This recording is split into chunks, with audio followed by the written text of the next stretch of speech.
Dans ce baromètre réalisé à Kinshasa et dans les chefs-lieux de province, seuls 10 des 26 gouverneurs ont été retenus selon le sondage Les Points. En ordre de classement, Richard Mouyej de Lualaba se classe en tête avec 63% d'opinions favorables. Avec ses qualités managériales hors pair, Richard Mouyej passe parmi les meilleurs chefs d'exécutif du pays. Dans son actif, les travaux de construction de plusieurs bâtiments, notamment l'hôpital général de Mwangeji et à la prison centrale des Dilala, l'acquisition par la province d'un atelier pour la réhabilitation des routes, entre autres la route Kolwezi-Dilolo et Ngouba-Lubudi, ainsi que la construction du pont de l'alternance Kabila-Tshisekedi. Christophe Nanga de Haut-Ouélé se classe deuxième avec 59% d'opinions favorables. Doté d'une vision progressiste, Christophe Nanga, fort de son pragmatisme, a fait du désenclavement de sa province un combat personnel.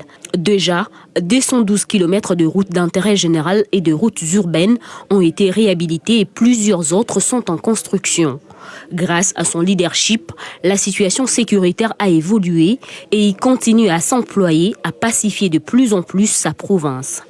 Dans le Haut-Katanga, Jacques Kiaboula Katui, 58% reste résolument très proche de sa population. Alors que le pays vibrait au rythme de manifestations en plein état d'urgence, Jacques Kiaboula a réussi à fédérer les vues et à désamorcer la bombe, preuve de l'unanimité dont il fait l'objet auprès de la population. Dans son actif, des puits électriques à eau potable ont été inaugurés à Malamboué, Kassomeno et Kassengandu.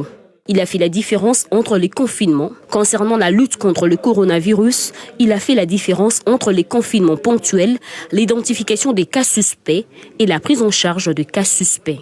Fin manager, le gouverneur Jean Bamanissa a été très bien coté par les sondés avec 54%. Il a mis à contribution son expérience au service de cette province, longtemps minée par les forces négatives. Aujourd'hui, plusieurs miliciens déposent les armes les unes après les autres. Loin de toutes les polémiques, le gouverneur Jean Maweja Mouteba, 48%, continue de marquer des points et de répondre à ses détracteurs par la qualité de son travail. Jean Maweja excelle dans sa politique agricole avec une récolte record de plus de 300 tonnes de maïs qui a été réalisée à Bakwandaba.